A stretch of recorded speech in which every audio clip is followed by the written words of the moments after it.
Alô, Marcos. Alô, Estela. Oi, meu filho João. Estão me ouvindo bem? Tá dando para ouvir? Só confirme aí para mim, por favor, antes da gente começar. E Antônio Augusto, Graziane, como é que tá o áudio aí?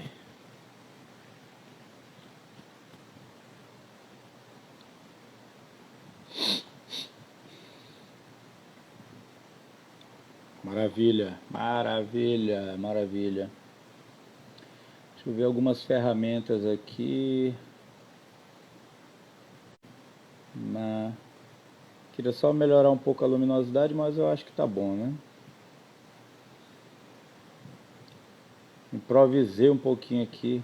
Alô, Sadraque, Pedro Azevedo. Improvisei um pouquinho aqui no meu quarto, aqui uma mesa e uma cadeira pra gente bater esse papo aí. Depois eu faço um cenário melhor. Coloquei alguns livros aqui pra gente depois mostrar. Ainda faltam 5 minutos aqui, esperando a turma entrar, né? É só uma primeira experiência com a live, né, no canal. Eu já fiz outras lives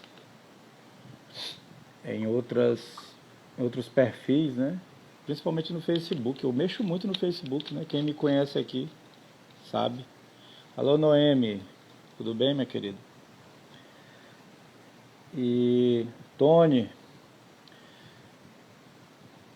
E nessas lives a gente tinha bastante feedback, assim. Era bem bacana. Mas eu parei de fazer um tempo. A rede social Facebook, ela entrou meio que em declínio. E aí hoje em dia eu uso basicamente o Facebook como armazenamento. Alô, Jonathan. Armazenamento de informações, né? Eu e alguns outros abnegados aí pela história, pela genealogia.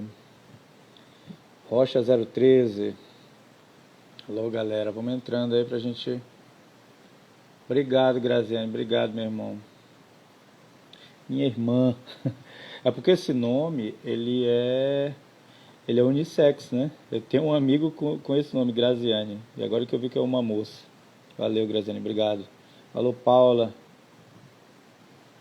Valeu aí pela presença.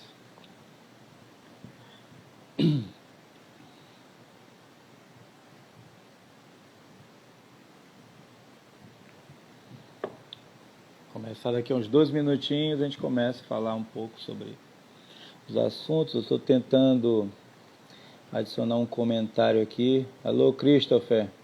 Paula. Alô, galera. Tentar ver se eu fixo, né, um comentário aqui.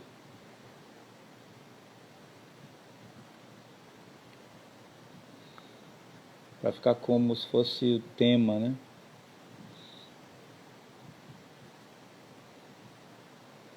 Fixar.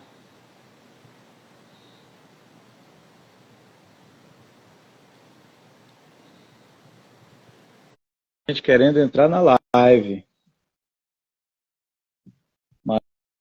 Maria Talianetti. Olha o cara aí. E aí, meu parceiro, tudo bem? Boa noite. Tá me ouvindo bem, cara? Tô te ouvindo bem. A minha Como voz é que tá, tá o áudio aí? minha voz tá meio anasalada aí, que eu tô gripado, enfim, mas vai dar tudo. Beleza. Vai sim. Tô contando aí com a tua participação para brilhantar aí essa live, cara. Aonde eu sou só um carregador de caixa. Alô, Adriele, Eu quero, Marley, Rodrigo, eu quero Meire. saber a presença do nosso querido amigo Reinaldo Barroso Júnior, professor da Universidade Estadual do Maranhão e da Universidade Estadual do Piauí. Meu querido amigo e irmão, seja muito bem-vindo. Alô, Reinaldo, obrigado aí pela presença. Vamos iniciar aqui, né? Bom, galera, boa noite a todos, né? Para quem não me conhece aí como criador de conteúdos, daqui a pouco eu vou respondendo as mensagens aqui, né? Eu sou o Ramsés Silva, ludovicense, nascido em São Luís do Maranhão, em 1982, sou da geração da galera dos anos 80, né? Sou odontólogo, apaixonado pela história, sou pesquisador, genealogista amador, nas horas vagas, né? Mas a minha profissão mesmo, meu ofício é a odontologia. Atualmente eu moro no interior do estado, na cidade de Porto Rico do Maranhão, onde eu trabalho nas unidades básicas de saúde e na iniciativa privada também. Christopher, tá dando para me ouvir bem aí? Tô, Tá legal, cara? O tô áudio? ouvindo, tô ouvindo bem. Beleza. Alô, Priscila, Aline Nascimento, Stanford Barbearia, a galera toda entrando aí, né? É, Fábio, Então, meu barbeiro Fábio, gente boa demais. Um excelente bom, profissional, indico, viu? só se for pra fazer barba mesmo, porque cabelo eu não tenho mais, é só a barba. Galera, sempre que eu fiz lives, eu sempre fiz assim nesse clima de bate-papo, interagindo com quem tá ao vivo também, falando e dando opiniões e mandando perguntas ou mandando alguma informação importante. E dessa vez não vai ser diferente, né? A gente não vai transformar isso aqui numa coisa marcial, numa coisa pragmática demais. Não, vamos fazendo aqui uma live bem leve, sem pressa e também sem nos estender demais, né? E o tema que a gente escolheu para essa primeira experiência com a live nesse canal, aproveitando, agradeço a todos que acompanham, né? Só quem cria conteúdo sabe a dificuldade que é, cara, de você jogar uma informação com uma certa qualidade e baseado numa bibliografia séria para poder não estar disseminando fake news. E mesmo assim, às vezes ainda tem gente que critica os nossos conteúdos. Já começou a acontecer isso no meu canal. Apesar de estar inicial ainda, né, um mês e pouco, eu eu apostei nesse nicho aí sem fins lucrativos, mas assim, uma coisa, um hobby, uma coisa bacana que eu gosto.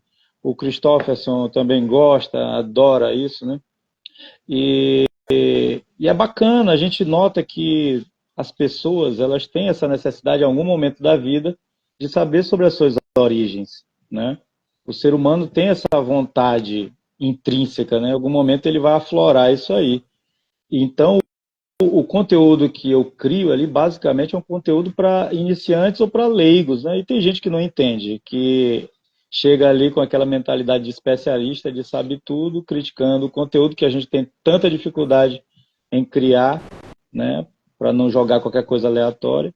Mas isso não nos deprime, não nos diminui, ao contrário, isso só faz com que a gente tenha mais motivação, né? Então, o conteúdo que a gente escolheu para falar aqui nessa live na verdade, além de uma rasgação de seda, é um show de elogios que eu irei fazer em relação ao arquivo do Tribunal de Justiça do Estado do Maranhão.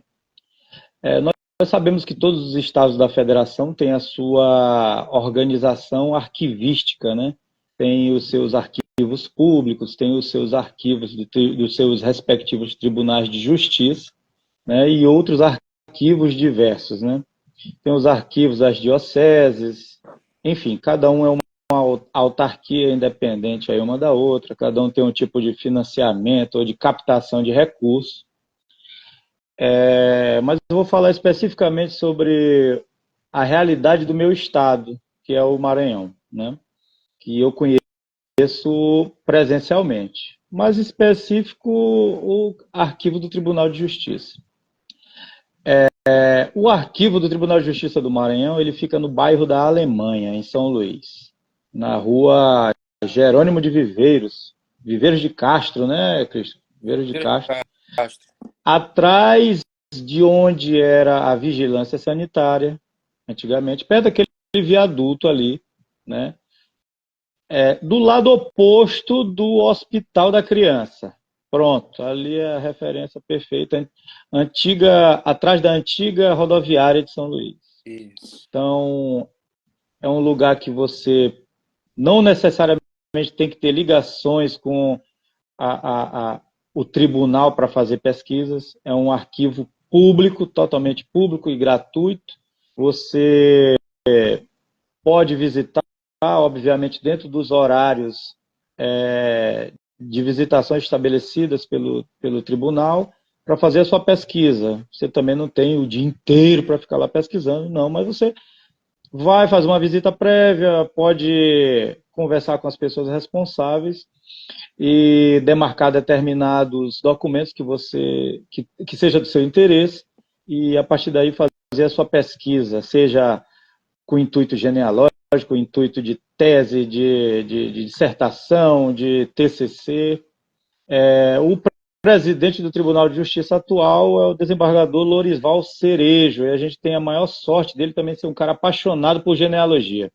E é um cara que fomenta muito a pesquisa e a conservação documental. E o responsável pelo arquivo é esse cara que vocês estão vendo aqui embaixo. Ó. É o Christofferson Mello, é historiador e é bacharel em Direito e é o responsável máximo por esse arquivo, já há muitos anos, há mais de 10 anos. Então, vocês vão encontrar nessas pessoas todo o apoio necessário para as pesquisas de vocês. Que tipos de documentos vocês irão encontrar? Obviamente eu estou falando por alto e ele vai daqui a pouco se expressar de uma forma mais qualificada.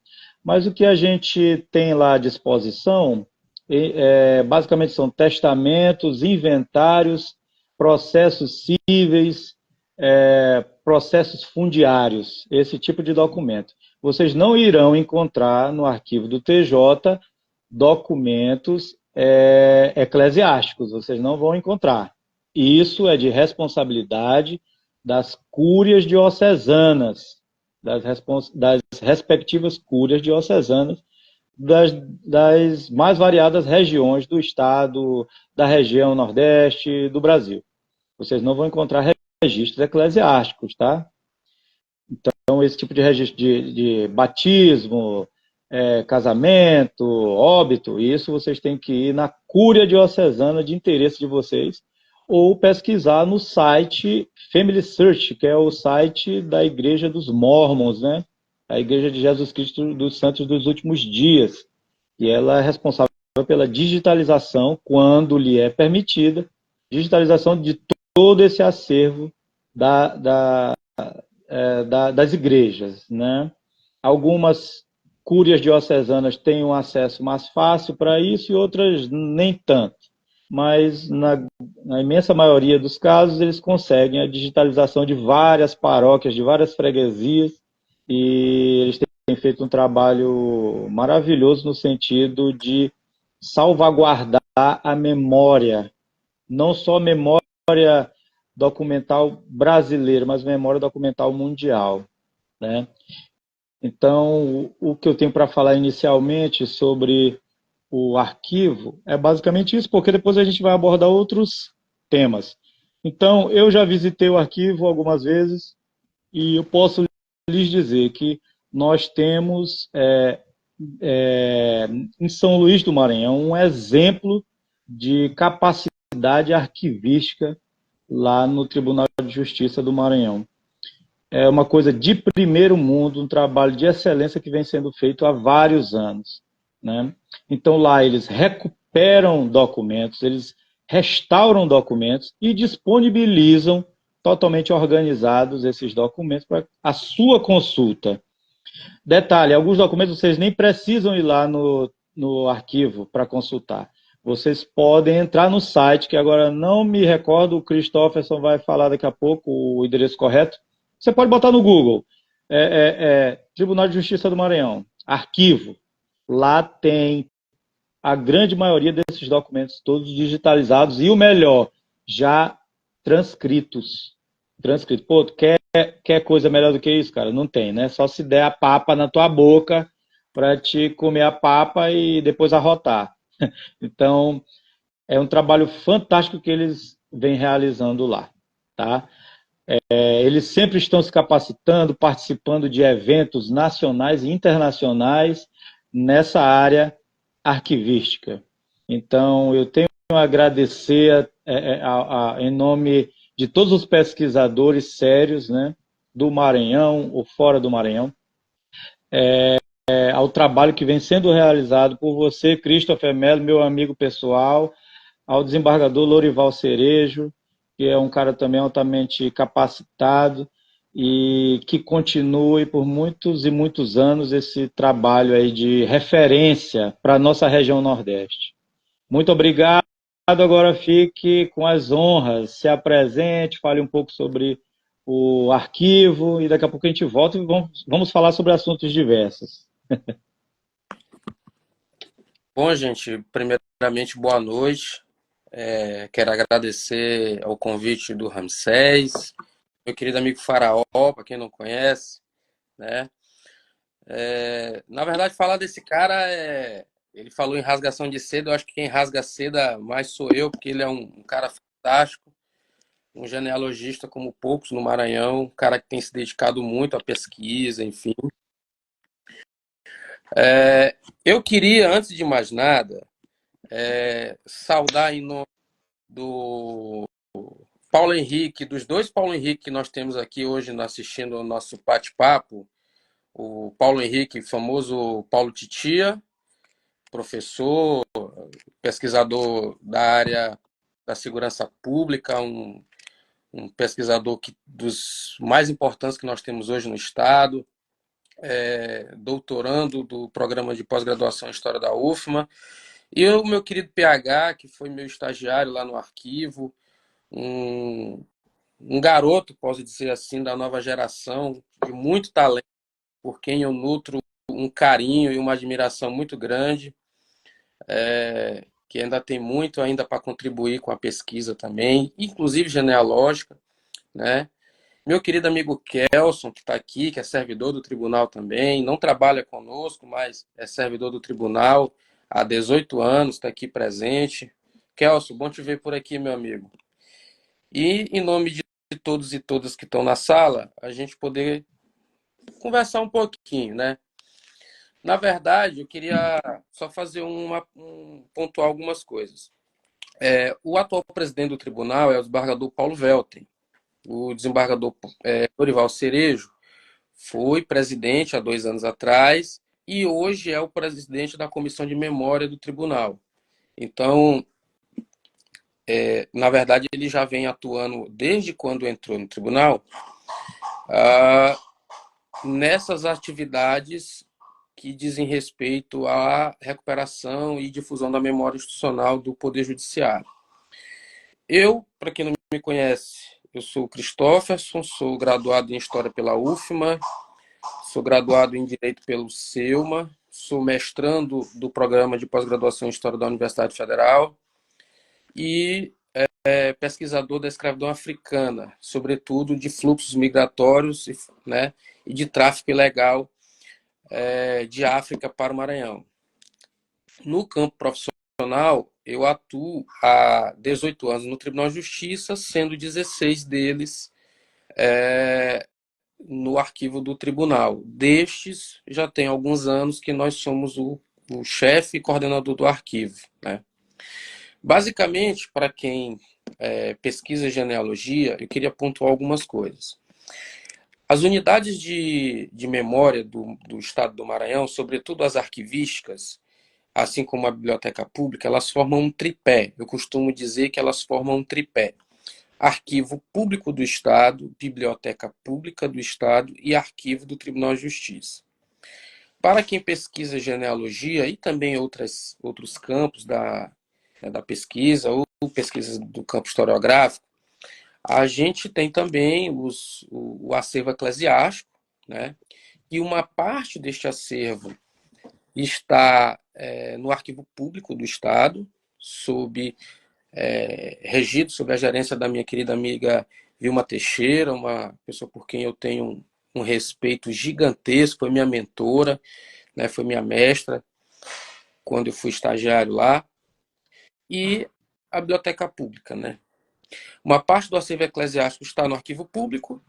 Do que está no arquivo público, uma parte está no Family Search. Foi digitalizado em um momento anterior e está no Family Search.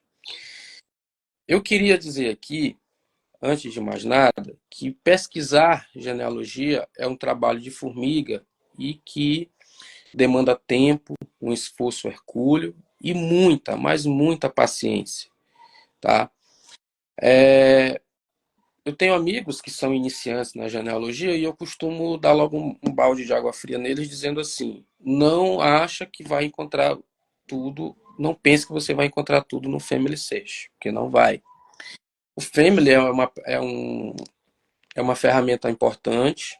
Eu vou falar disso daqui a pouco, nós firmamos uma parceria, inclusive, com eles, foi digitalizado na parte do acervo, mas não está tudo lá. Até porque o Family Search é uma ferramenta privada, né? Eles são uma instituição privada. E no Brasil, diferentemente dos Estados Unidos, os arquivos eles têm um condão totalmente público, né? O cidadão, isso está no texto constitucional e na própria Lei Nacional de Arquivos, ele tem, por lei, acesso gratuito às informações públicas. Entre essas informações públicas, os documentos que são produzidos e são custodiados pelas instituições públicas, né? Sejam elas ligadas ao Poder Executivo, sejam elas ligadas ao Poder Legislativo, sejam elas ligadas ao Poder Judiciário, que é o nosso caso. O arquivo do tribunal ele tem 101 anos de existência, completou no último dia 24 de março, 101 anos de criação. Foi criado em 1923, com o objetivo de salvaguardar os documentos e livros do Poder Judiciário. Isso há 101 anos atrás. Hoje, o arquivo, que começou como um embrião pequenininho, ele cresceu e tomou uma importância muito grande dentro do contexto organizacional do tribunal. Então, hoje, nós temos sob nossa custódia o acervo histórico de todo o estado do Maranhão, de natureza judicial, datado até 1970. Ou seja, tudo que tiver sido produzido de 1970 para trás, de natureza processual, obrigatoriamente a responsabilidade de custodiar, de tratar o acervo e de organizar a difusão dele é nossa. A gente tem um levantamento de comarcas que a gente já recolheu o acervo. Todas essas comarcas elas estão listadas no portal da memória do tribunal, que é um espaço compartilhado entre as unidades de memória do TJ, arquivo, biblioteca e museu.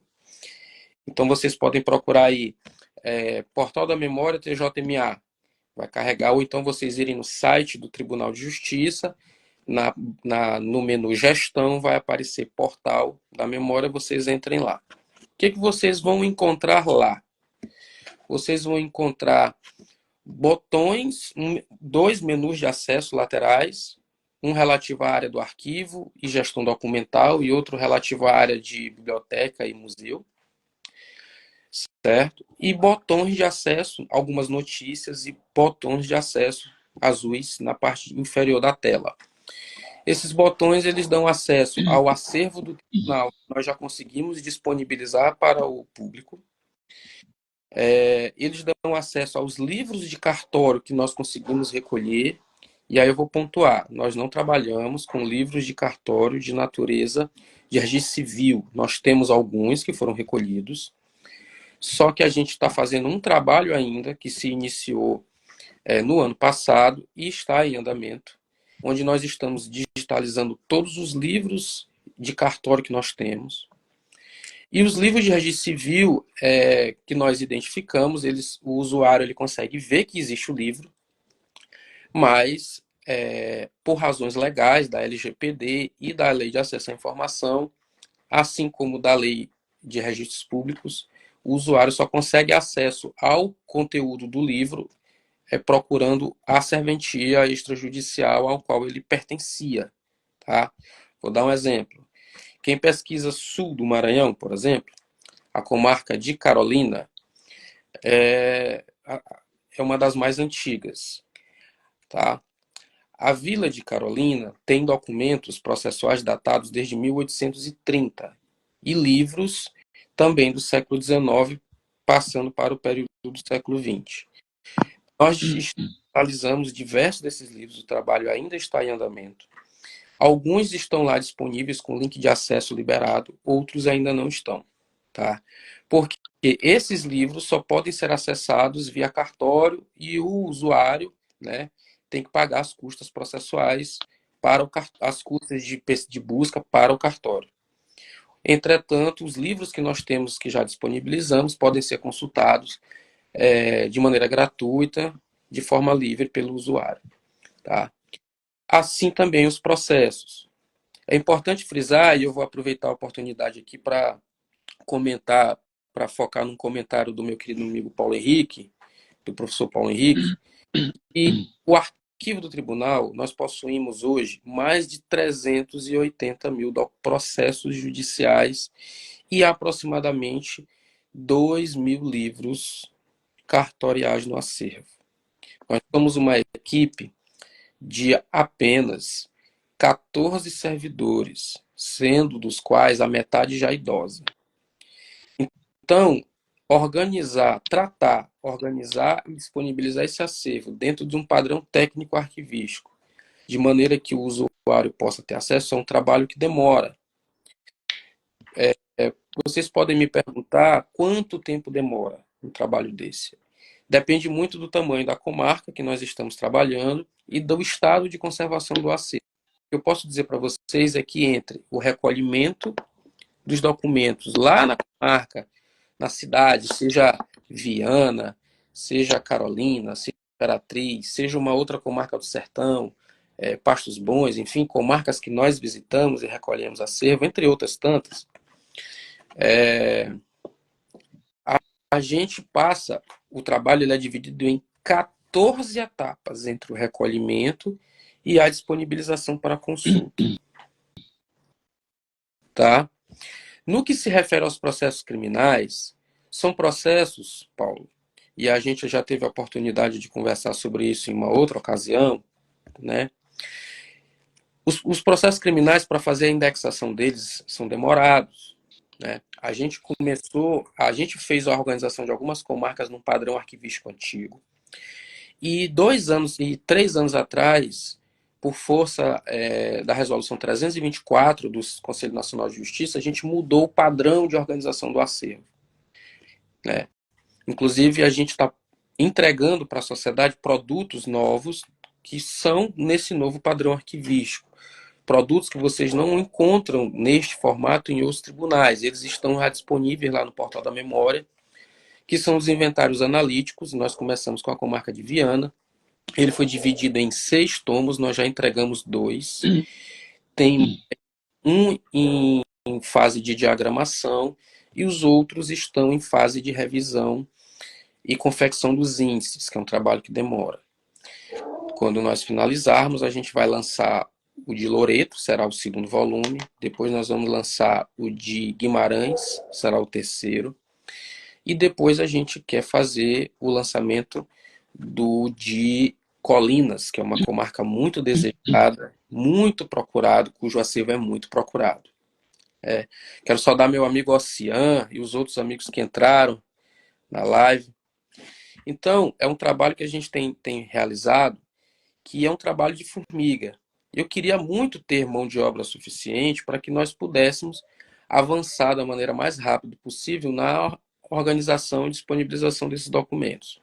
Por sua vez, entre essas 14 etapas que eu citei, que nós trabalhamos o acervo, a digitalização dos documentos e a indexação deles para disponibilização via repositório arquivístico.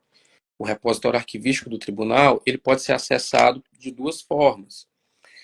Direto com a URL arquivohistórico.tjma.jus.br ou também através do portal da memória, que tem um link lá. O repositório arquivístico é um ambiente de preservação, tá?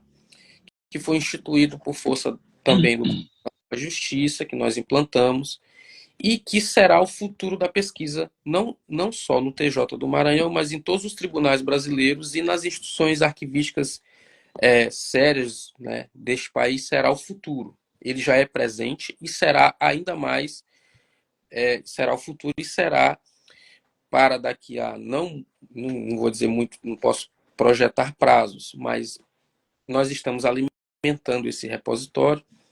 Então, o que eu posso dizer? À medida que o trabalho for avançando, ele vai crescer e vai chegar a um ponto que o acervo inteiro estará lá para ser pesquisado, e é um ambiente que os documentos ficam preservados. Esse repositório ele é instituído dentro de um conceito arquivístico de caráter internacional, que é validado com sistemas que ele roda em sistemas que são validados pelo Conselho Internacional de Arquivos, tá?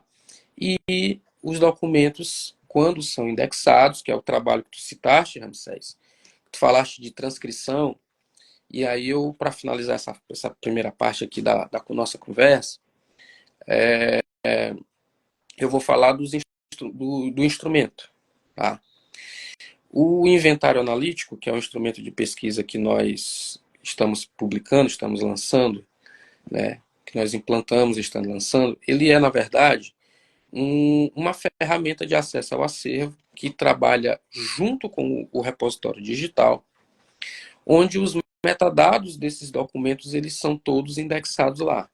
Então você sabe que é o documento, de onde ele é oriundo, qual a data dele, um conteúdo resumido do que contém no documento, se é um inventário de quem é, de onde é, quais eram os bens que essa pessoa tinha, se tinha propriedades, de quem ele era, quem era o meeiro, quem era o inventariante, né? Se tinha escravizado, quantos escravizados tinha, se tinha propriedade de terra, quais eram e por aí vai, tá? Construído dentro de um padrão arquivístico, tá? Nós conseguimos já lançar 2 tomos, né, de um período do acervo da comarca de Viana, que é uma comarca gigantesca, tá? De um período compreendido entre 1767 até 1860, somando os 2 que nós lançamos. O terceiro, que está em fase já de diagramação, ele vai de 61 até 92, e aí podem me perguntar por que as datas quebradas, é porque o acervo do tribunal ele não é organizado por século, ele é organizado por fundo documental, e os fundos documentais do tribunal, eles seguem a história administrativa do tribunal. Então, até 1813, o tribunal tinha um nome, nem existia, na verdade, a Justiça no Maranhão tinha uma nomenclatura. O tribunal foi instituído em 1813, criado em 1813, com o nome de Tribunal da Relação, continuou com esse nome até 1892, já no período da República, quando os tribunais no Brasil mudaram de nome para Superior Tribunal de Justiça, né? E, ao longo do tempo, passou por outras denominações, até que, em 1946, com a nova Constituição, pós-período Vargas, os tribunais mudaram para Tribunais de Justiça, o nome da corte. E a gente segue essa história administrativa, né? De uma maneira complementar, na página também do Portal da Memória, a gente tem alguns documentos que são os queridinhos do acervo, vamos dizer assim, né? São muito procurados, que estão lá disponíveis para pesquisa, já estão todos linkados, o usuário pode clicar lá, ele pode puxar de um drive, tipo o inventário de Ana Jansen, o inventário e o testamento da Catarina Mina, o processo da Guerra dos Leda, lá da comarca de Grajaú, né? A carta de sentença do escravizado Martiniano, que foi um dos líderes da revolta escrava de Viana em 1767, né? O processo, Paulo, de mandado de segurança do Dr. Benedito Buzar, quando ele foi cassado pela ditadura em 64, e ele entrou com mandado de segurança, tentando reaver o mandato dele de deputado estadual, o processo está lá, e outros tantos, né, que podem ser consultados, já estão disponibilizados. Tá bom? Então, mais ou menos é isso. A gente está aqui para responder as dúvidas, tirar as dúvidas da galera. Quem tiver alguma coisa para perguntar, a gente está aqui. Tá bom? Muito obrigado. Christopher, muito obrigado, meu querido, pela elucidação aí dessas informações, né? Obrigado pela presteza em participar aí da live. Eu sei que tua filhinha não está muito legal, está meio adoentada, aborrecida, mas vai ficar bem, se Deus quiser. Daqui a pouco, se você quiser se ausentar, não tem problema, eu vou segurando a peteca aqui. Eu sei que tu está aí de olho. Temos uma pergunta aqui do Davi. Ele tem uma dúvida. Olha, ele diz: já olhei alguns inventários no site do TJ. O problema é que geralmente os documentos são ilegíveis. Davi, eu acho que a pessoa mais apropriada para responder é realmente o Christopher. Ele deve ter se ausentado aí rapidinho para ver como é que está a filhinha dele. Ela está um pouco adoentada. Mas eu acredito que... eu não sei se tu sabes ler a paleografia, né? Não sei se tu sabes ler, mas tu estás falando sobre a condição de conservação, conservação do documento, é isso? Não ficou muito claro para mim. Ó, teria como o tribunal disponibilizar esses documentos com texto digitalizado para facilitar as nossas pesquisas?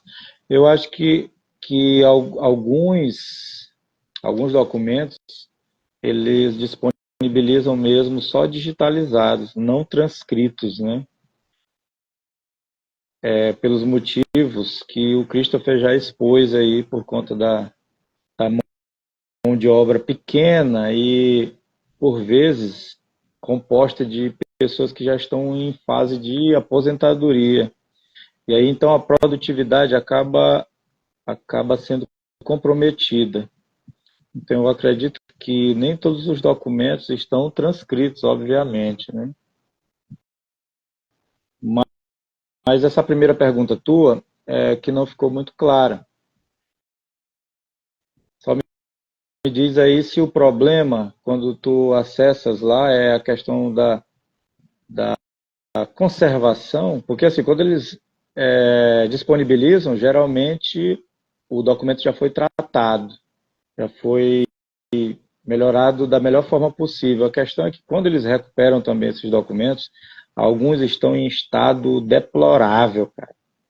Muitos desses documentos eles removem dos cartórios dos interiores, e tu imagina a qualidade de conservação desses lugares, né? Eles não têm um pingo de interesse em conservar documento. O interesse deles é gerar lucro, né? Com autenticação de documento, com expedição de determinado documento, mas documentos para quem tem essa intenção de pesquisa, seja genealógica ou pesquisa de TCC, ou de tese, ou dissertação, a má vontade é geral. A má vontade é geral. Não digo só no Maranhão, não, é no Brasil inteiro. A má vontade cartorial é geral. É uma reclamação que todos os pesquisadores têm. Então, às vezes, eles entregam a revelia esses documentos para o arquivo do TJ e em situação completamente bizarra. Então, não sei se eu consegui responder a tua pergunta, tá bom? Mas o Christopher, se ele aparecer daqui a pouco, ele responde melhor, tá bom? Suelma. Ó, o Christopher enviou de novo aqui a solicitação, tá?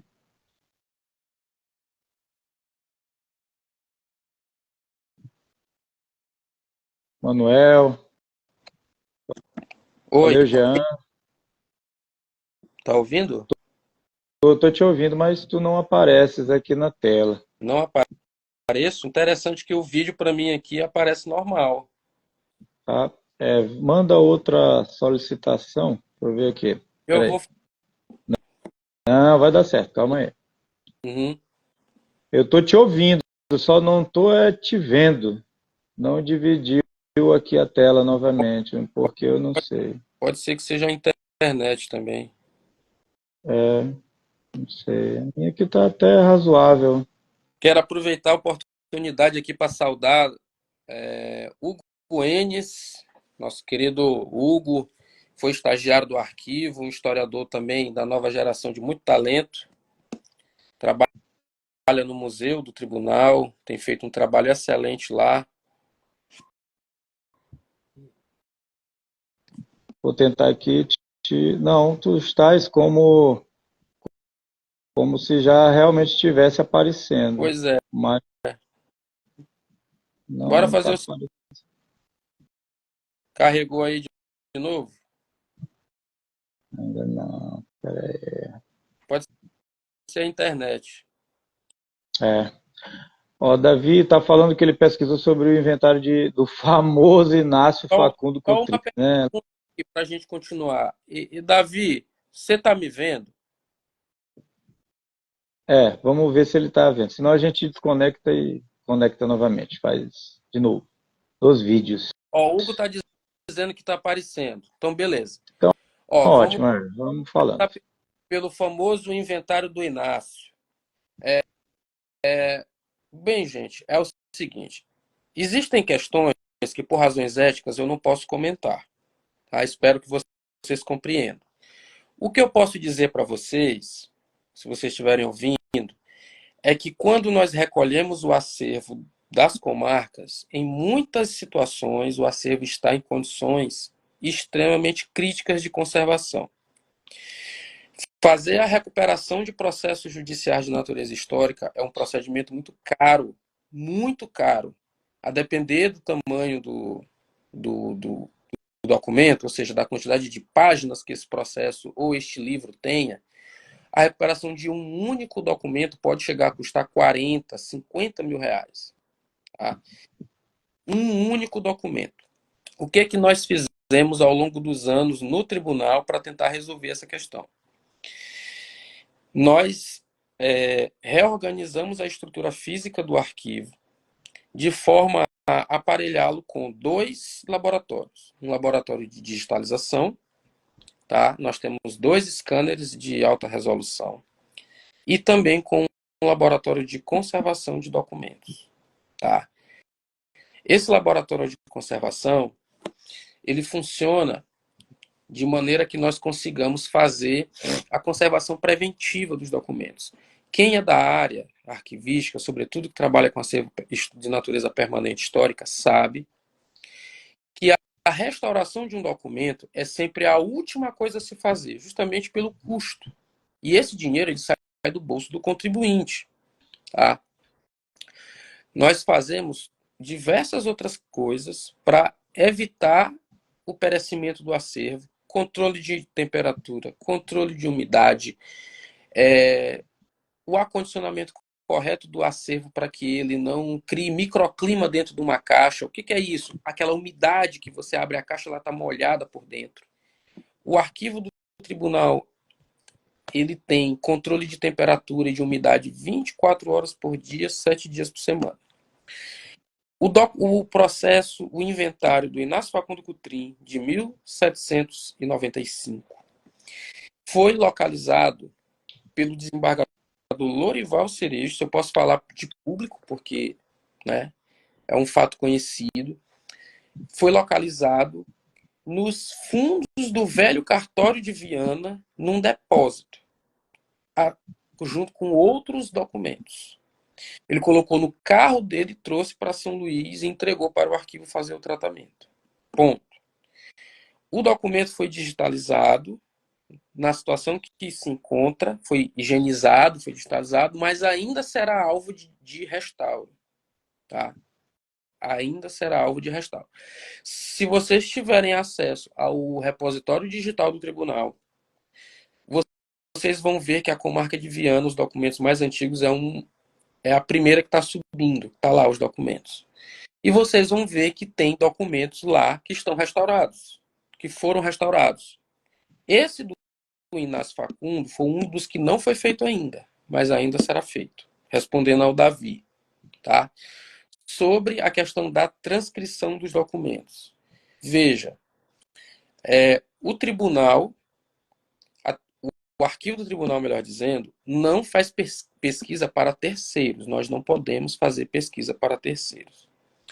De outra parte, a gente também não pode transcrever todos os documentos, porque senão a gente, para transcrever um único documento, a gente perde um tempo enorme para fazer o trabalho. E isso vai impactar na organização do restante do acervo. O Museu do Tribunal tem, sob sua custódia, um acervo de livros de testamento da Corte, e esse acervo está sendo alvo de um trabalho de transcrição para a publicação desses registros transcritos. Nós temos aqui na live uma das pessoas que faz parte da equipe que trabalha está fazendo esse trabalho. Muito bacana, excelente trabalho de ponta a nível nacional, inclusive, diga-se de passagem. Então, assim, a seleção dos documentos para transcrição, para fazer uma publicação, para difundir, é uma das questões que a gente enfrenta, mas transcrever os processos judiciais é impossível.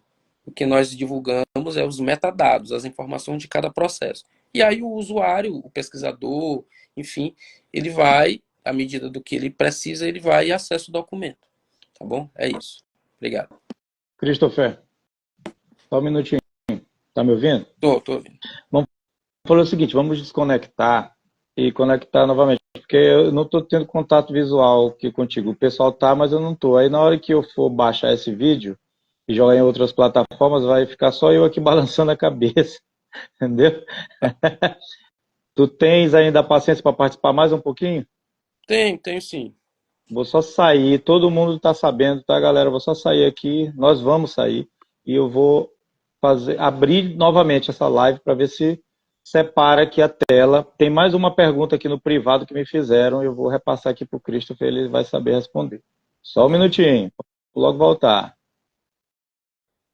Ó, eu posso te remover e eu reconecto. Vou tentar aqui, peraí.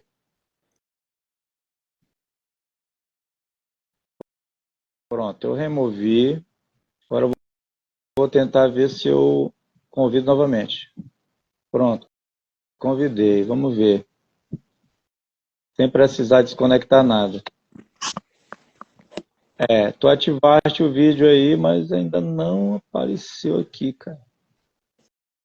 Pela hora tava normal, separadinho aqui a tela. Eu não te vejo. Eu vou sair aqui. Tá bom. Vou encerrar e aí eu volto já já. Na mesma. Voltamos.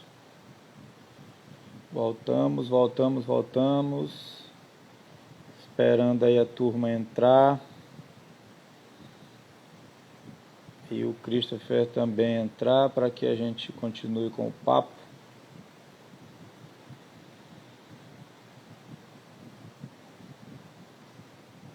E aí daqui a pouquinho a gente encerra. Alô, Neto. Fernanda, obrigado por retornar.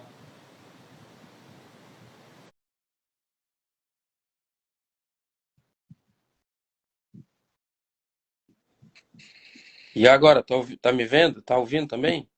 Tô só te ouvindo, mas não consigo te ver não, cara. Não entendi o que aconteceu aí. Não Estranho, né? entendi. Aqui, pra mim, tá parecendo mal. Eu tô aparecendo normalmente aí, né? Tá. Ah, tá certo. Ó, tem uma pergunta aqui que foi enviada privada. Deixa eu ver aqui. Tá perguntando sobre os arquivos de entradas de estrangeiros.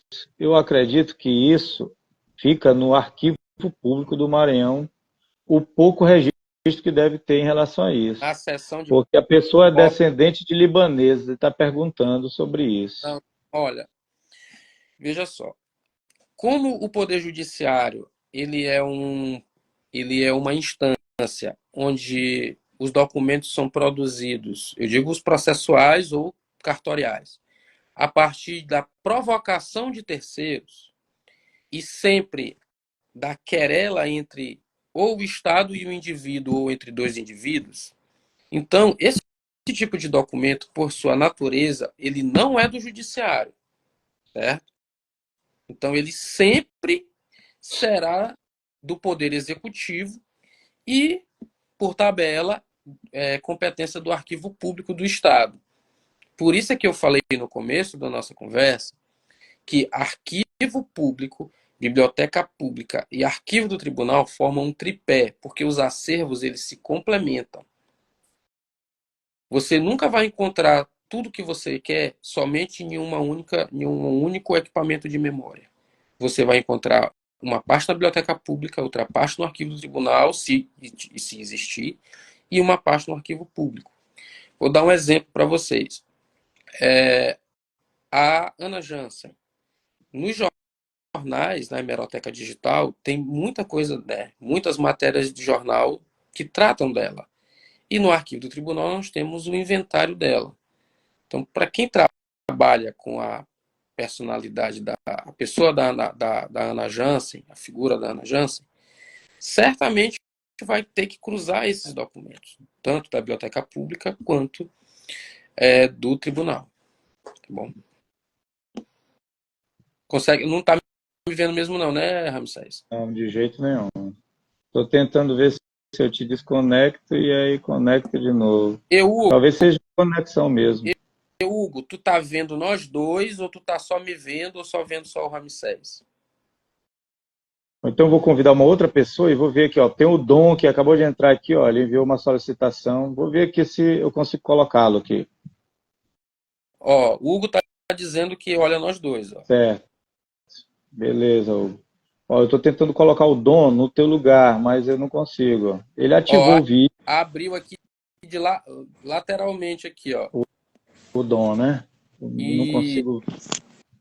Eu, Consigo José, ver. acabei de chegar, cara. E aí, Dom, boa noite, meu querido. Boa Tudo noite, bem? cara. Tudo bem? Seja Eu tô tentando bem-vindo ver, aí. encaixar o povo, né? Aqui É a que gente eu está tava com num. Eu fui num um evento lá problema. na Igreja da Serra, para que eu cheguei. Ah, tá. Não tem problema não. Vai ficar salvo aí. É que eu estou tendo um probleminha, acho que com conexão. E aí tá meio embaçado o negócio aqui.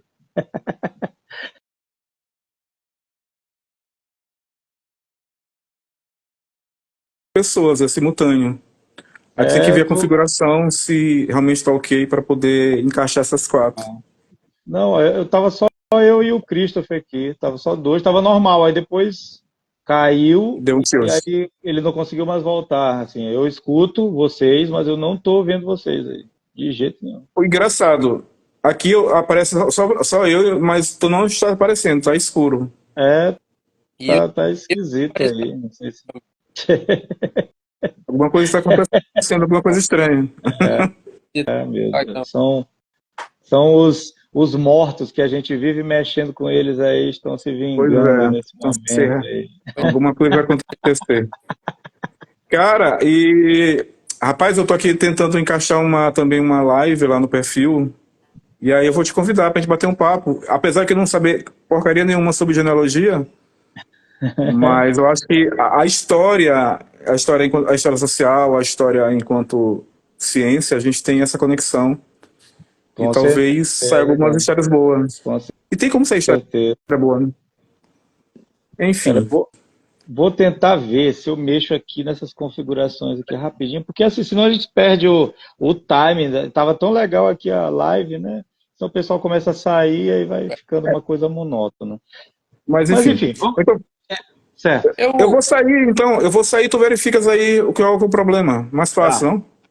Sai, Beleza, daí então. volta novamente, eu vou ver aqui se eu Tá. consigo mexer aqui Valeu, nessas então. coisas. Um abraço. Tá, Valeu. tchau. Christopher, vamos segurando a peteca aqui, meu preto. Vamos segurando a peteca. Desativar solicitações para entrar ao vivo.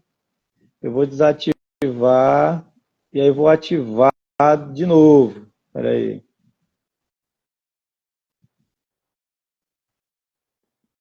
Pronto. Os dois estão aparecendo. Eu vou te convidar. Aí, convidado. Mas não segura, cara. Eu tô tentando te convidar aqui, não tá segurando de jeito nenhum. Mas não é porque eu já estou online.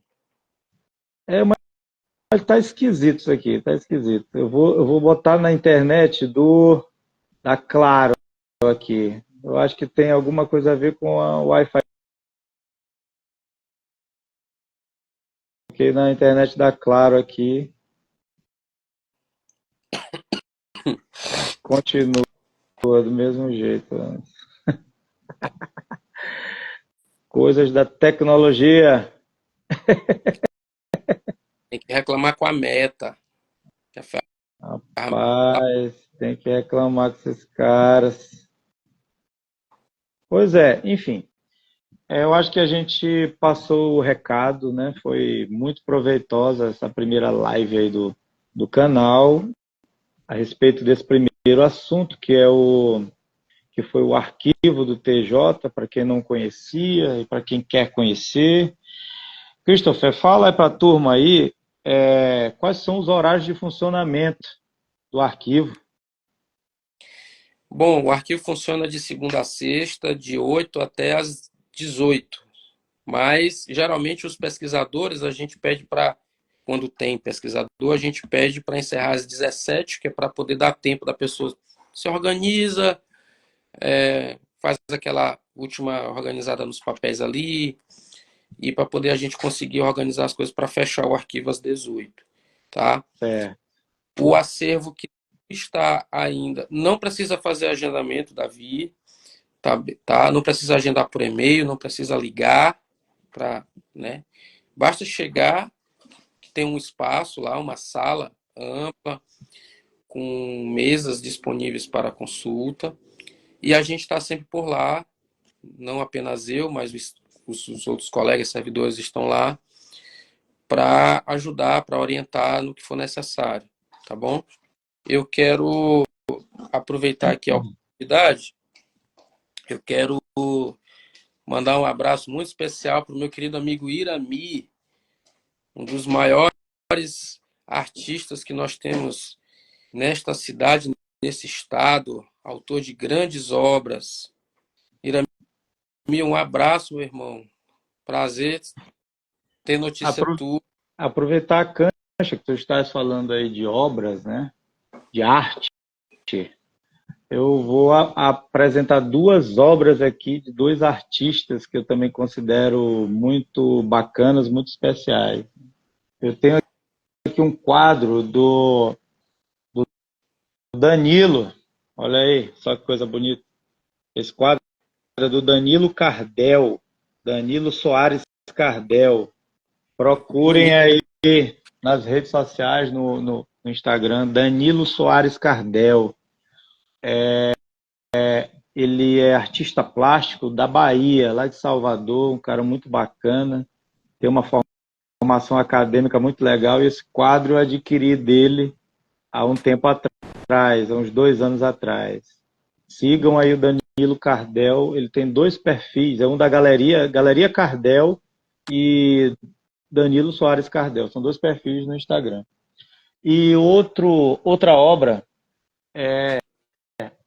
essa Nossa Senhora da Conceição aqui em estilo barroco. Olha essa coisa bonita, né?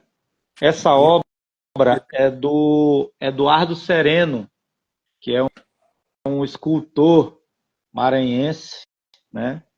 Que também é meu amigo particular.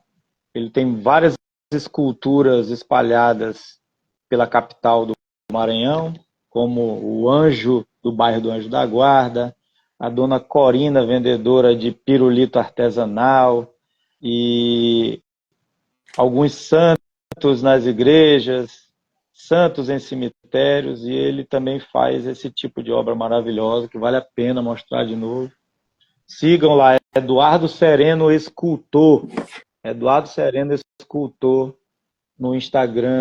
É um cara maravilhoso que também tem bastante estudo nessa área da escultura. Ele é engenheiro de formação mas ele é escultor também. O ateliê dele fica lá na Praia Grande, na Rua do Trapiche.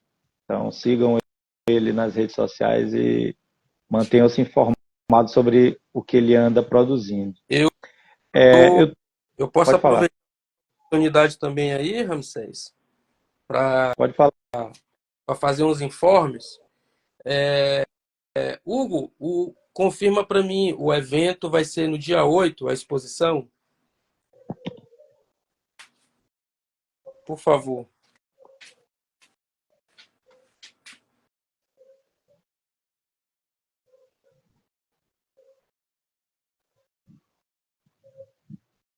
Alô, Hugo Enes.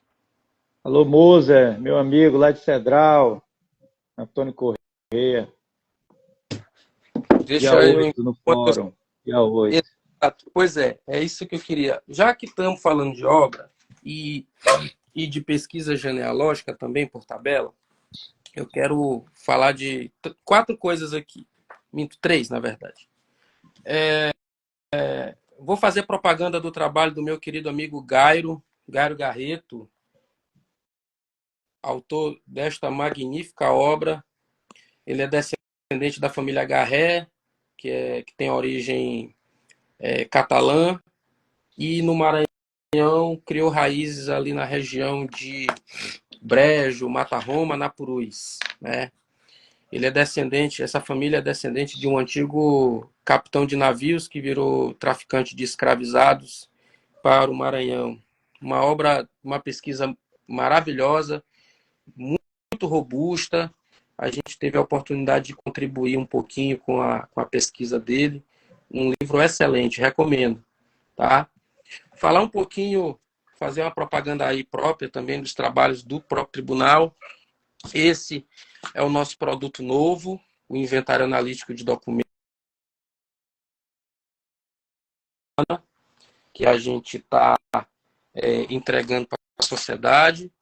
E agora, no dia 8, quero aproveitar a oportunidade de convidá-los. Vai ter um trabalho que está sendo feito pela equipe do Museu do Tribunal, coordenado pela Cíntia, a bibliotecária do Tribunal, do qual o Hugo, que está aqui na sala, faz parte.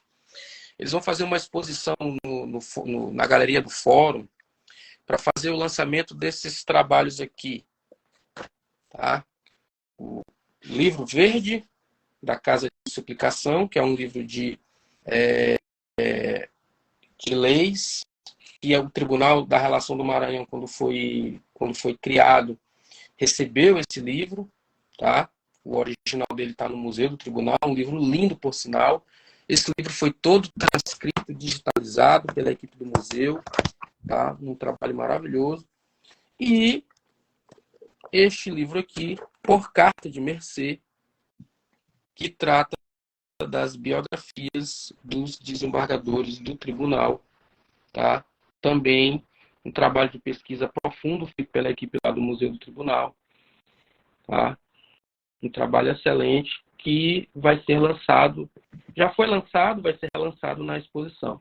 Então, convido todo mundo, quem tiver um tempinho, passar lá no fórum, conhecer um pouco do trabalho, tá bom?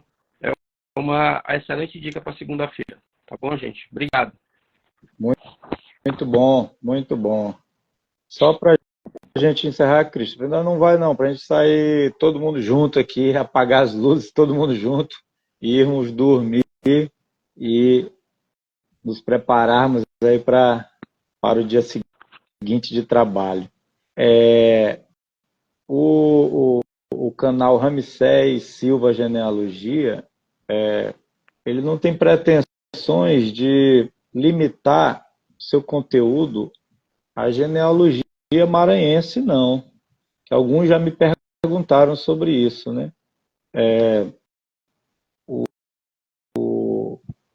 Obviamente, outros estados da federação, ou melhor dizendo, outros estados do Nordeste, eles têm muito mais tradição em pesquisa genealógica do que o Maranhão. Então, por esse motivo, eu tento compensar um pouco falando sobre curiosidades genealógicas maranhenses nesse primeiro momento, mas se vocês forem ver os outros vídeos do canal, tem vídeos sobre outros estados, né? Tem vídeo sobre o Ceará, tem vídeo sobre o Rio Grande do Norte, né? Até porque eu sou oriundo de um movimento migratório aí de retirantes, né? Então, boa parte da minha genealogia não está no Maranhão, está em outros estados, principalmente Ceará, Paraíba e Rio Grande do Norte. Apesar de eu ser maranhense, ludovicense da Gema, e meus pais também serem maranhenses, né? Ao contrário do Christopher, que a família dele já está no Maranhão há séculos, né? A minha não, há bem menos tempo. Talvez entrou no Maranhão na última grande seca de 32, né? E eu já contei um pouquinho só sobre a parte da materna da minha família, né? Nos vídeos, né, que eu produzo. A grande questão é a seguinte: o ritmo das redes sociais, ele é um pouco diferente. Se você pegar o Instagram, se você pegar o Facebook, pegar o TikTok, cada um tem um ritmo diferente. O Threads, que é o antigo Twitter, né? Cada um tem um ritmo diferente. Então, alguns vídeos que fazem muito sucesso no Instagram não necessariamente vão fazer no outro, pela duração, pelo conteúdo. Então, a gente também não pode se estender muito nesses vídeos, né? Tem que ser uma coisa rápida, porque senão ninguém assiste. Tem que ser uma coisa de 1 minuto e meio, 2 minutos estourando, porque senão não prende a atenção da pessoa, né? Não gera o tal do engajamento. Então, obviamente, se a pessoa quiser depois se aprofundar nesse assunto, aí ela vai procurar bibliografia especializada, vai mandar alguma mensagem privada, né, no direct, aí vai se aprofundar, né? Como eu falei no início da live, todo mundo em algum momento da vida vai ter a necessidade, vai sentir a necessidade de buscar as suas raízes. É por isso que é importante a gente não privar os nossos filhos, sendo eles biológicos ou não, ou adotados, ou enteados, não privarmos de suas origens, porque isso pode gerar traumas severos, né, mais para frente. Então, você pode, de repente, num adulto, num cidadão de mais de 50 anos, 60 anos, descobrir que ele não é filho biológico e que os pais sempre mentiram para ele ou omitiram. Imagina os traumas que você vai criar, e isso pode gerar diversos transtornos e crises de identidade num cidadão que já está no final da vida. Imagina só o problema que isso é, entendeu? Com o advento dos testes genéticos, né, nos últimos 5 a 10 anos, e como eles baratearam bastante, muita gente começou a fazer esses testes no anseio de saber um pouco sobre as suas origens. Alguns descobriram coisas completamente bizarras. Gente que descobriu que era fruto de traição. Gente que descobriu que houve incesto em alto grau na sua família, né? E outras bizarrices mais. Então, o intuito do meu canal é primeiro divulgar bastante e tentar despertar, pelo menos em algumas pessoas, o interesse pela genealogia maranhense, que, claro, vai se confundir com genealogia dos outros estados, porque nós somos um estado que sofreu intensa imigração, né? Então, nós recebemos pessoas da Península Ibérica, pessoas do continente africano, que se juntaram aqui aos nativos, né, que já existiam por aqui pelo Novo Mundo. E mais tardiamente houve a migração por questões climáticas, né, dos retirantes de outros estados que vieram para o Maranhão. Então isso tudo criou essa miscelânea, gente do Oriente Médio, né, da Arábia que veio para o Maranhão. Então isso tudo criou essa miscelânea, essa Babilônia genealógica que é o estado do Maranhão. se você for analisar friamente, certamente alguém na sua família, ou mesmo um vizinho, se você começa a perguntar, teu pai é cearense? Tua mãe é cearense? Não. Teu avô é cearense? Tua avó é cearense? Não. Vai chegar uma hora que o cara vai dizer, é cearense. Ou minha avó, ou minha bisavó, alguém veio do Ceará. Do Ceará. Por quê? Porque o Ceará foi uma das províncias, capitanias que mais sofreu com o flagelo da seca. E no passado era uma capitania e uma província paupérrima e acabou exportando seres humanos à revelia, né, da sua vontade por questões climáticas. E essas pessoas povoaram boa parte do Nordeste e inclusive da Amazônia, né? Veja bem, eu não estou dizendo que a herança cultural do maranhense é uma herança cearense, não é isso. Cada estado tem a sua peculiaridade, a sua particularidade. O que eu estou falando aqui no sangue do maranhense corre boa parte de cearense ali naquele sangue, cara. Assim como no sangue do cearense, boa parte do sangue dele é paraibano, principalmente o centro-sul do Ceará. Então, a gente está invadindo já um outro assunto, só mesmo para encerrar, para contextualizar. Daqui a alguns dias a gente volta com uma outra live específica, bacana, legal, né? Então, o recado que eu tenho a dizer é que se você tem realmente vontade de procurar sobre suas origens, busque primeiro dentro de casa, né? Documentos, informações da tradição oral dentro da sua própria casa, até pelo menos chegar aos bisavós. Porque se você tentar partir logo para esses mecanismos de busca mais sofisticados, como o Family Search e outros métodos aí, você pode dar com os burros na água, pode se frustrar um pouco. Então, pelo menos, chegar aos bisavós. Alô, Christopher, tá ouvindo aí, meu preto? Ah, tá escutando. Certo. Outra coisa que eu tenho para falar em relação a essa questão da pesquisa. Não se baseia estritamente em sobrenome. O sobrenome, ele não significa tanto assim na genealogia. Ele dá um norte, mas ele não significa tanto. Ele é uma convenção, geralmente uma convenção momentânea.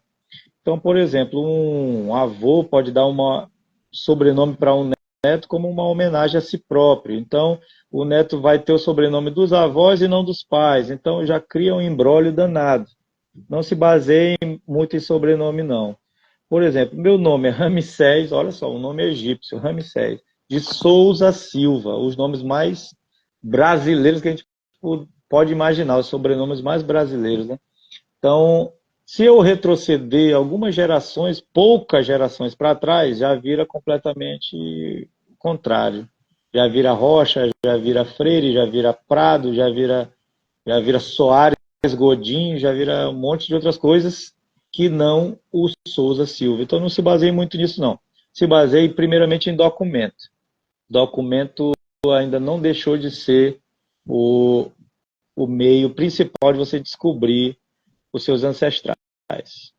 Você vai bater com a cara em muita parede nessas pesquisas, porque às vezes não vai ter documento está estragado, documento sumiu numa enchente lá naquela cidadezinha, queimou, teve um incêndio naquele lugar. Sempre vai ter isso. Mas não tem jeito, é procurar isso. Agora, o exame de DNA ele veio para ajudar nesse sentido, né? Ele volta no tempo, pelo menos umas 8 ou 9 gerações, e aí ele vai encontrar aquelas pessoas no mundo inteiro que compartilham o DNA com quem é testado, né? Então, quando você compra esses kits, o ideal é comprar o kit e testar a pessoa mais velha do ramo que você está investigando. Seja seu pai, sua mãe, seu avô, sua avó. Não teste você se você for um adulto jovem, não teste você. Como é que é esse teste? Você vai entrar aí nos sites dessas plataformas aí. Eu fiz na época pelo MyHeritage, né? Testei meus pais. Mas vocês podem comprar. Atualmente o mais confiável aí para comprar é o Genera. O nome da empresa é Genera, método 2. Você compra o Genera, isso chega no correio, né, com uma solução e alguns cotonetes, né, suaves. Você vai recolher células mortas da bochecha, né, da parte interna da bochecha, da pessoa que vai ser testada. E aí vai mergulhar, quebrar aquele cotonete, mergulhar na solução, lacrar, fechar o envelope e mandar de volta para o laboratório que te enviou esse kit. E depois espera tudo pelo computador. Espera por e-mail todo o resultado, vai chegar lá um arquivo zipado com os dados brutos do teu resultado. Munido desse arquivo bruto, você vai jogar em várias plataformas pela internet. E aí você vai começar a achar as pessoas que compartilham DNA com você. A medida de compartilhamento é uma medida chamada Centimorgan. Centimorgan. Então, eles vão desde 7 centimorgans a 700 centimorgans aí, de acordo com o grau de parentesco que você tem com aquela pessoa que compartilha o DNA com você, os segmentos de DNA com você ou com a pessoa testada. Então, é um mecanismo fantástico. Mas ele é um mecanismo acessório, né? O que vai realmente te dar embasamento é a documentação. Tá?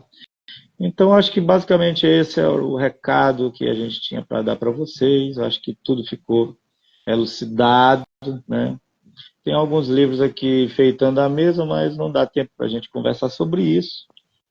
Estamos já com 1h10 de live.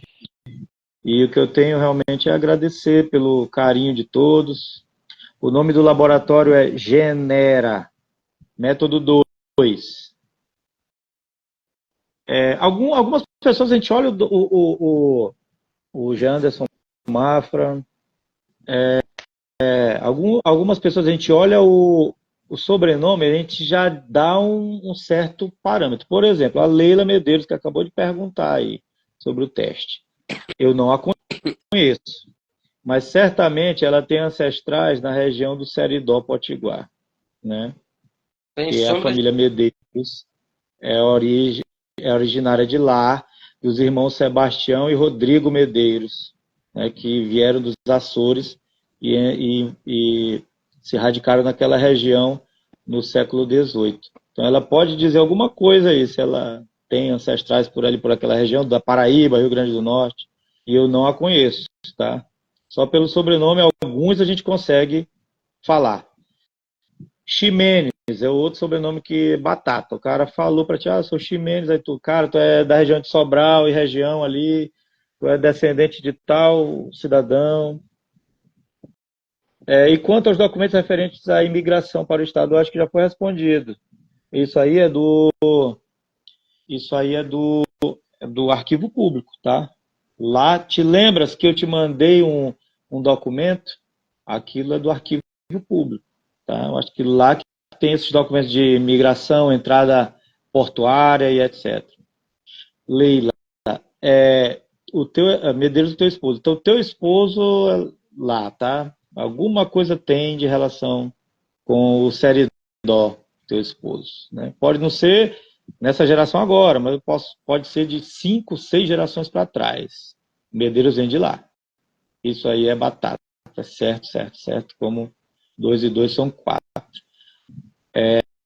Pelos testes genéticos, inclusive, eu cheguei à dedução de que a minha mãe é descendente, tanto dos irmãos Medeiros, que é o Sebastião e o Rodrigo, dos Dantas, que é o pioneiro Caetano Dantas Corrêa, né, e do Adão do Seridó, que é o Tomás de Araújo Pereira. Então, viu? Tá vendo aí? Batata, tá vendo?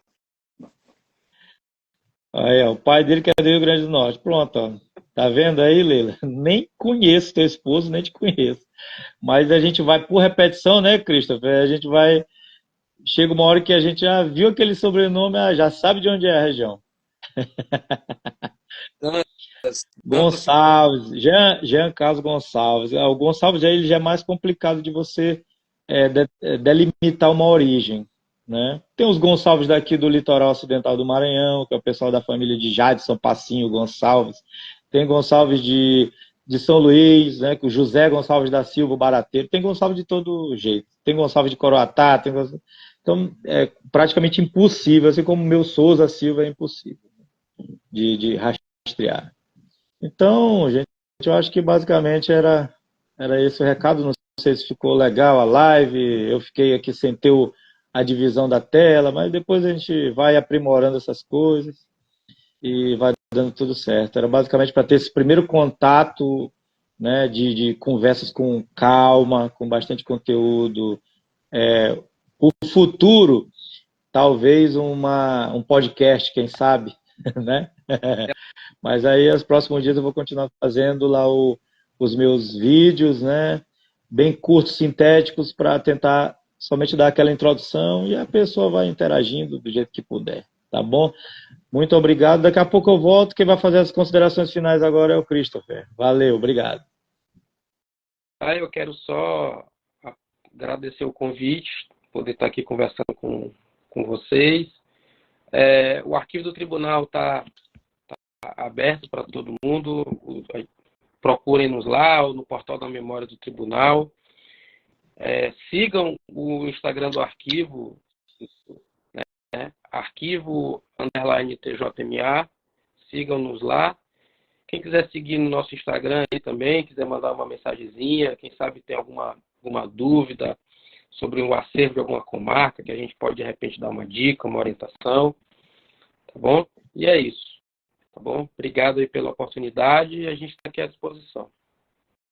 Obrigado, Christopher Melo, que é chefe lá do arquivo do TJ, que presta aí um serviço essencial para a comunidade, não só maranhense, como brasileira. E eu agradeço também a paciência de todos. Aí tivemos alguns probleminhas técnicos aqui, eu acho que questão de conexão. Você sabe que às vezes no interior esse serviço é um pouco caótico, mas deu para passar a mensagem aí. Agradeço aí a presença de Hugo, que é um cara fenomenal, um dos grandes pesquisadores do Maranhão, sabe fazer paleografia como ninguém, um cara fantástico que já me ajudou muito com alguns documentos. E acompanha aí o arquivo do TJ nas redes sociais, as novidades sempre estão lá. Acompanha o Ramsés Silva Genealogia, conteúdo totalmente gratuito, feito com bastante carinho para vocês. E a gente espera transformar, se não o país, mas pelo menos a região Nordeste, num polo de pessoas interessadas em genealogia, né? E eu acho que de 2015 para cá, que veio aquela lei da cidadania portuguesa, dos judeus sefarditas, esse bichinho da genealogia picou muita gente acabou se interessando por isso, né? Saber suas origens, que eu sou, cara, quem é meu bisavô, que eu não convivi, quem é meu avô, que eu não sei. É muito interessante, cara, porque se nós estamos aqui hoje, a gente deve a essas pessoas, né? Que lá atrás comeram o pão que o diabo amassou e fizeram esforços hercúleos para sobreviver num ambiente hostil, que não era fácil. Hoje em dia, se você tem essa comodidade de estar falando com gente aqui do Brasil todo numa telinha de pouquíssimas polegadas, nessa época não tinha moleza, cara. Não tinha moleza e essas pessoas sofreram muito. Eu espero que vocês entendam que nós só estamos aqui porque realmente eles sofreram muito e eles são frutos daquele contexto, né? A gente, não cabe a nós julgarmos as atitudes desses nossos ancestrais, porque vocês não vão encontrar uma coisa floreada. Nas pesquisas de vocês vão encontrar muita coisa absurda, muita arbitrariedade, muita violência, principalmente. Eles viviam num ambiente violento. Então, os carcarás que o digam, que é o pessoal aí com os quais eu tenho vínculos de parentesco, que moravam no sertão dos Crateús, sertão dos Inhamuns, eram muito violentos.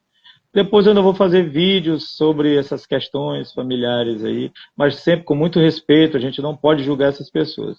De forma alguma, eles são frutos do seu tempo, fruto daquele contexto, né? E esses atos eram também uma forma de sobrevivência naquele meio hostil onde eles foram criados, onde eles cresceram. Era uma terra sem lei, até bem pouco tempo o Brasil era uma terra praticamente sem lei nos sertões. E não pense que não, mas o nosso país ele foi forjado com muito sangue. É um país muito violento em sua história. Não é um país pacífico. Ele construiu a sua história à base de muito sangue. Então, espero que a gente reflita sobre isso, tá bom? Até amanhã. Amanhã eu volto com mais conteúdo. Um beijo grande para vocês. Curta, comente, compartilhe. Ramsés Silva Genealogia. Um abraço. Valeu.